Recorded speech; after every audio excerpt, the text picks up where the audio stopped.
What's going on, y'all? Machiavelli Mills TV. So this will be like a continuation of a video I made back in 2017, right? I remember when I wrote a paper in college and I was basically discussing why the numbers of African American, Black American players in Major League Baseball were decreasing steadily, right? And I was watching the Pivot podcast and they were talking to King Griffey Jr. and they were talking about the declining numbers of Black Americans within Major League Baseball and why are the numbers continuing to decline? And I want to just rehash some points that I made in my previous video and then as well bring up some additional points because I always find this topic very interesting. They've been like in my dad's era, my father is 67 years old. In this era, baseball was king. Like black guys played baseball. Black guys were into baseball. We had a lot of black stars that a lot of black kids were able to look up to and also relate to. My father loved baseball because he, so many different great black players that he was like, oh my God, he wowed and marveled at those individuals, right? By the time, I was born in 93. We had black players around for sure. But by the time I was in my teenage years, them numbers were like decreasing. And I found out that a big reason why is that like there aren't many full ride baseball scholarships in the collegiate ranks. There isn't. A lot of black families, a lot of us come from poverty. A lot of our families cannot pay for college. So if you're not getting an full ride academic scholarship, it's like I don't want to go the baseball route because I may not get a full ride to go to school. Those aren't revenue generating sports. They don't give full rides out to baseball players like that. They don't. Not a whole lot. Some guys may have full rides, but it's not, the whole team will never have a full ride scholarship in baseball. It just will never happen. So some guys, some young black kids feel like, man, my chances of getting full rides to go to school is not solidified within baseball. And I think it's because baseball is like a sport of uncertainty, right? In basketball, LeBron James is more than likely going to give you at least 20 points every game. In baseball, a player can have an amazing year one year, and the next year just fall off completely, right? They can have a great week, a great month, 2 great months. After that, they fall off the face of the earth, and they never return to being the same player again at all. Or they go through long slumps and long droughts. And some universities don't want to give a guy a full ride if they don't. It's non-revenue generating sport. And then it's like, you don't know what you're going to get year to year on a year-to-year basis with every player. So, certain guys don't get those full ride scholarships all the time. They don't. Right? Another big reason is that, and I always say this, some people say this, I've heard individuals say that the sport is too expensive to play, especially for inner city black kids. Bats cost a lot of money. Gloves cost a lot of money. Now, the baseball is cheap. But even if you want to be on these traveling teams, the travel teams is where a lot of kids get noticed. Where they get a lot of the hoopla, where they get a lot of the chances to be ranked and so on and so forth. It costs a lot of money to play on these travel teams. And a lot of these young black kids don't have the money to be a part of these clubs. So they don't have a chance to really get into the mix or get looked at as like top prospects or get a chance to be evaluated properly or seen properly because they can't pay all that money to get on these summer travel teams. So it's like, oh man, we can't even do that. Summer travel team be costing $1,000 sometimes to be playing thousands of dollars. Black families just don't have that sitting around. So they're like, man, why bother with playing baseball? It costs way too much money to get just to play that sport. Now, I've heard people on the flip side of it say, well, those kids in these Latin American countries, all they have is a stick and a ball. They'll find a way to play baseball no matter what. But what a lot of people fail to realize is that a lot of the major league teams have academies in places like the Dominican Republic to recruit and polish up young prospects there. And also in other Latin American countries. Like, major league teams set up shop over there. And they have academies strictly dedicated to making these players great baseball players. The reason why is because it's cheaper to get a kid from the Dominican Republic than it is to get a kid from New York, Chicago, Los Angeles, etc. It's cheaper to get players or Detroit. It's cheaper to get players from the Dominican Republic, right? Also, and I hate to say this, a lot of the children from places like from these Latin American countries, they're easier to control. A lot of them are coming from even worse conditions than the Black Americans. So they're just trying to escape poverty any way they can. They'll take any offer, any deal, no matter what. Even if they're getting scammed or gypped, they'll take it because they're just trying to escape the poverty-stricken conditions, the conditions of their poverty-stricken country.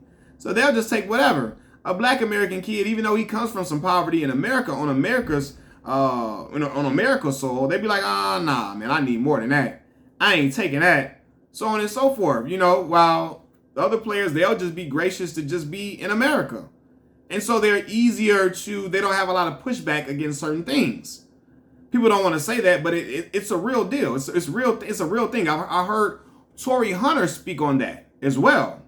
Black outstanding baseball player Torrey Hunter spoke on that, right? Again, I think that was another point I was going to make. Again, it's easier for executives to invest in players in Latin America than in urban America or inner city America. Another problem is that baseball, man, you didn't need a ton of kids to play baseball.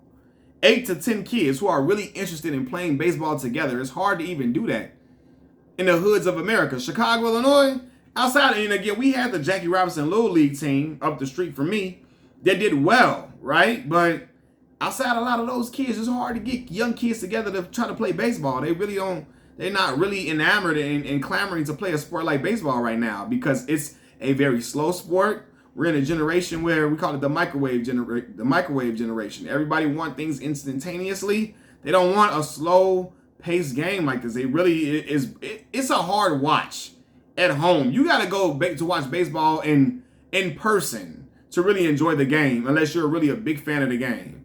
You can't have a new watcher just watch baseball at home and think they're going to be intrigued and just love it.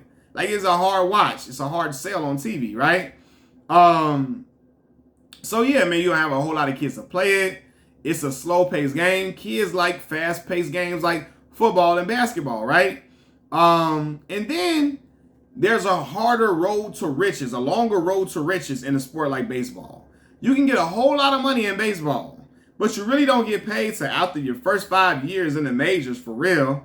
And then when you get everybody goes to the minor league system, even if you're a top guy. And it's not guaranteed that some guys can even get called up from the minors. The only number one pick that's a Hall of Famer in baseball, it's going to be blow your mind. Ken Griffey Jr. is the only Hall of Famer that's a number one pick. No other number one pick is a Hall of Famer in baseball. It just shows you how uncertain the sport is, right? And then you got to go through the minor league system and then eventually get called up. At least in sports like football and basketball, even if you're a bust, you're going to get paid first. Jamarcus Russell saw his check. He saw that bread before anything, right? So even if you're a bust, you're going to get that money. You're going to earn your wages just for simply being a great college player, a great collegiate player. So why wouldn't a young kid want to go and play a sport like football? You know what I mean? You're going to still get some good guaranteed money even if you never pan out. In baseball, you got to work your way up and really be good to get called up. And it may take a long time to get called up. Guys spend years and years and years in the major leagues. in the minor league systems and never get called up. It's tough, man. And again, it's hard. Also, another reason why some black kids don't get into baseball is if nobody in the house loves baseball, the kids will not play it. You know what I mean? The kids will not play it, for real. A lot of the greatest baseball players, they have fathers who used to play the sport, introduced them to the game, grandfather introduced them to the game, or put them on a team, so on and so forth, to get them interested. And if you don't, you got to really love the game to really, really play it and really watch it for real, or somebody introduces you to the game. And a lot of black households, it's just it's not a thing where it's super introduced. It's not a loved sport within households. Also, baseball is a specialized sport, man. If you're not in the game very early, unless you're a very gifted athlete, you're not going to be able to catch up to the competition level. You hear stories about basketball players not playing varsity until their junior year and then making it to the NBA. Tyrus Thomas, I remember, didn't play organized basketball until his junior year of high school and then earned a basketball scholarship to LSU strictly off of his height and athleticism. And then went first round lottery pick to the Chicago Bulls. Well, to the Portland Trailblazers, and then the Bulls traded LaMarcus Aldridge for Tyrus Thomas, which is the stupidest trade the Bulls could have ever made in their life. So silly and stupid for the Bulls to do that. I get pissed every time I think about it. But nonetheless, yeah, like Tyrus Thomas got to the league off playing, 3 years of organized basketball for real? That does not happen. Like, he didn't, like, guys don't just pick up the game of baseball and just, like, always just blossom and bloom. Like, you got to be a supernatural athlete to do that. And so it takes a longer, it's a much harder sport to really ingratiate yourself within and become a household name, man. And in general, too, man, Black American culture in the U.S. is more drawn to football and basketball. But a reason for that is because in both of those leagues, are made up of predominantly Black Americans. The NFL and the NBA. And I hear a lot of white folks say that's BS talk. They'll say I'm a white American, and my favorite players were Jordan and LeBron or Shaq or Dominique Wilkins or Magic Johnson, and I'm white. I can say it's different for Black kids, man. Because Black Americans are a minority group, a lot of times we get motivated, not all the time, right? But a lot of times we get motivated when we see other guys within a certain league flourishing like us. When we see guys that look like us flourishing in those arenas, we get motivated to feel like, damn, I belong there. Maybe that's a place I can, rub shoulders with the greats and do some great things in. Like, man, maybe that's a sport where I belong in. Maybe, you know what I'm saying? Like, they are really embracive of my people in there flourishing. They really doing well. Maybe I can get inside of those ranks and do well too. I think it has to do with us being a minority group. When we see, and I don't even just, when I speak about apply to Black Americans, I don't use the minority term because I don't say all minorities. I say Black folks because minorities will just get pushed to the side. But in this, for the sake of this conversation, it makes sense because Black Americans are a minority group, right? We're a minority group. So I think because of that, a lot of times not all the time, because there's a lot of first black folks in all these different arenas. But with a lot of our people, we have to see guys that look like us in those respective fields or those respective leagues for us to say, you know what? I can get in there and dominate too. You know what? I belong there. You know what? I can do that. I can do that.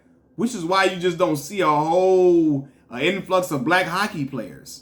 There are Black hockey players out there. I remember PK Subban or something like that. Some other guys.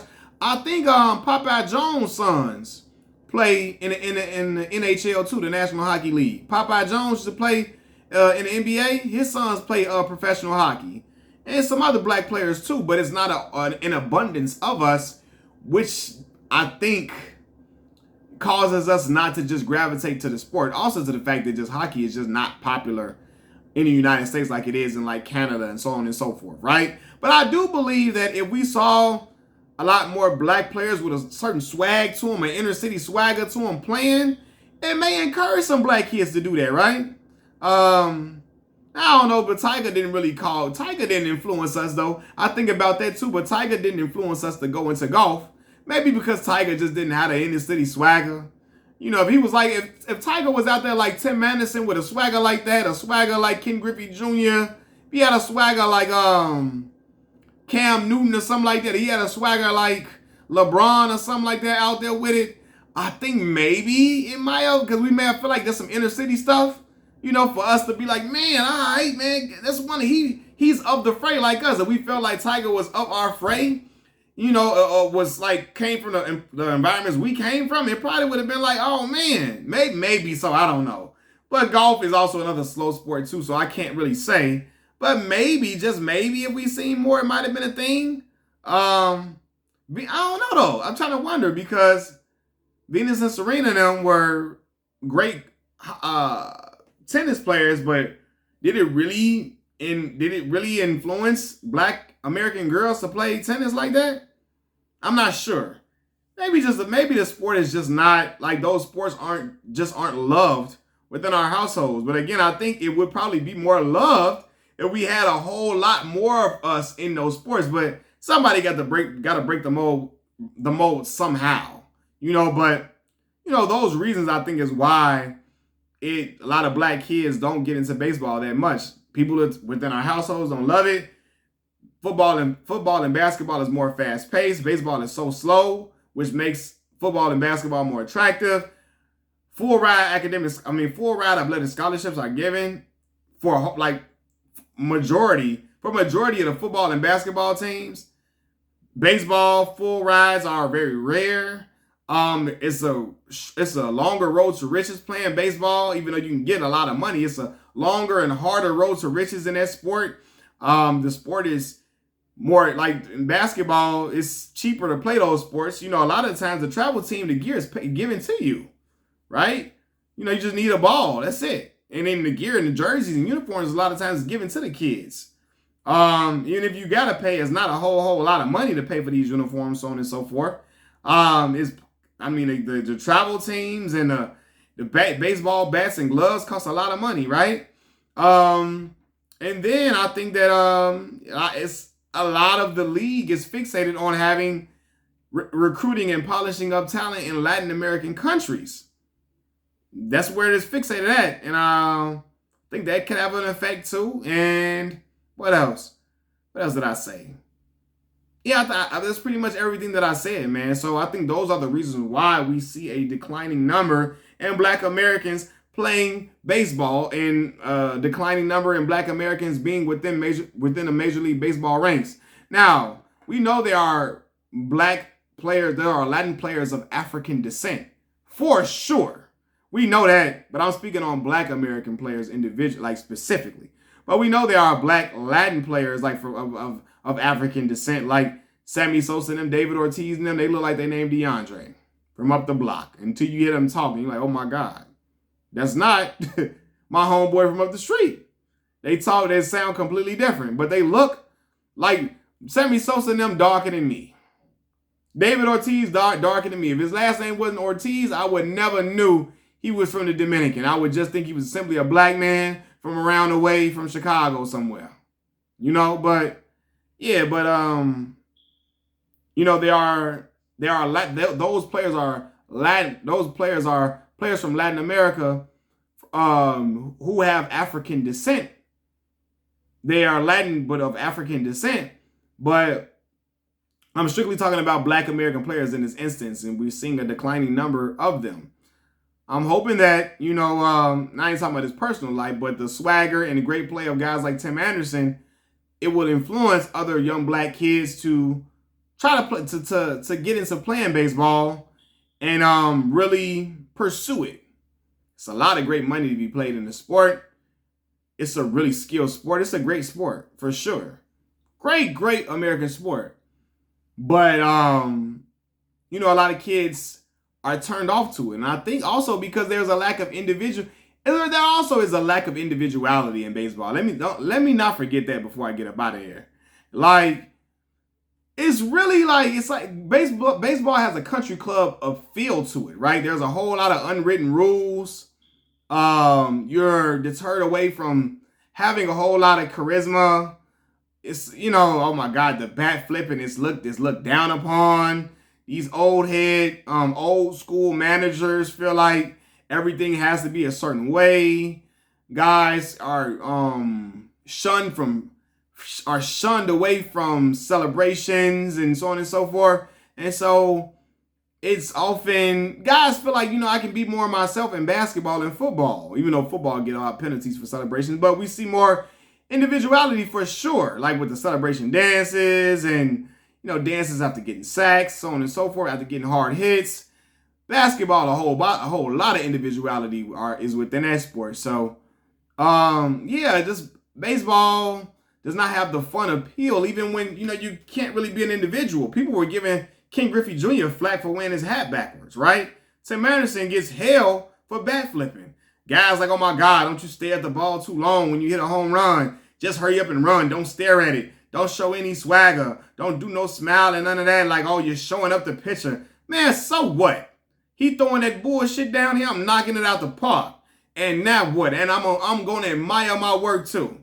You getting mad and all this. I get talked about like I'm just unsportsmanlike and I'm just not a good person because, I'm showing some emotion after a game-winning hit, or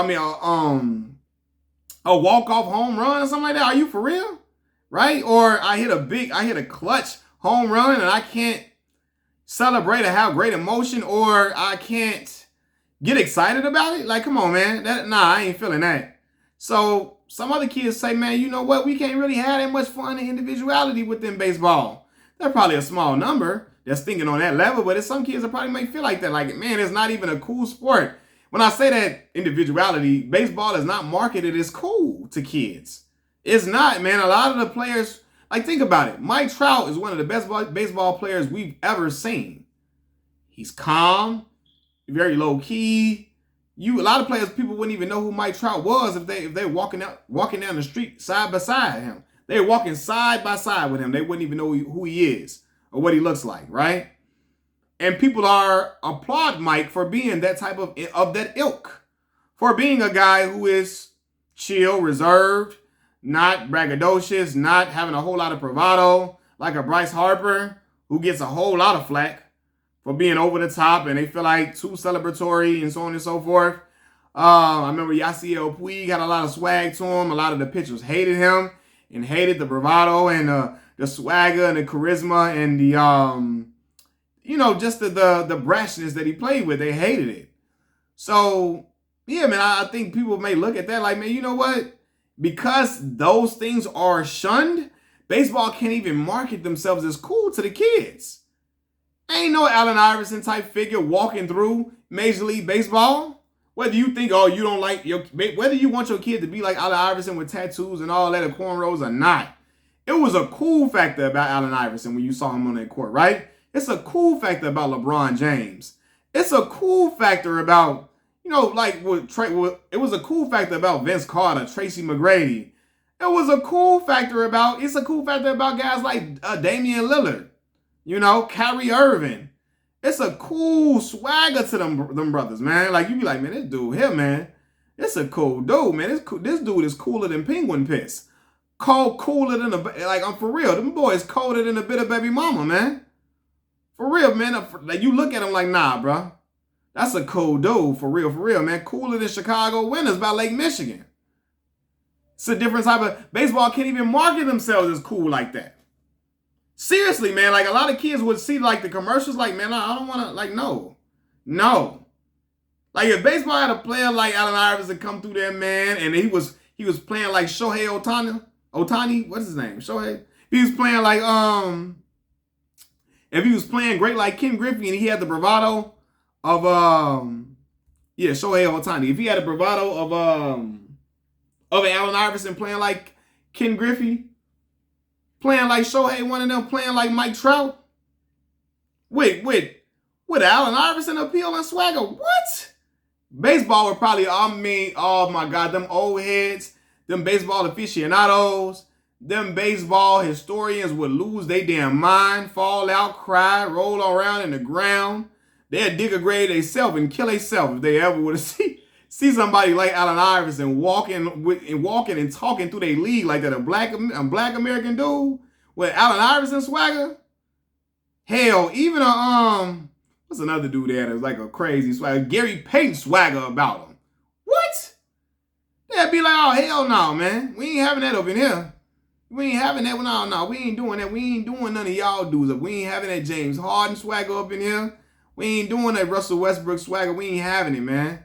Just imagine if a dude had something like that. It'd be like the country club baseball elite would just lose their damn mind and have a fit. Try to get the brother up out the league, man. They probably wouldn't even want to market him because they wouldn't want there are kids that be looking like Allen Iverson and stuff like that, right? But I don't know, man. But it would definitely influence a lot of Black American kids to play it. Not saying that, you know, you got to be tattooed up and nothing like that, but just an inner city swagger that a lot of us Black American kids come from. If somebody had that playing baseball at an elite level, hell yeah, the game would be a lot more interesting.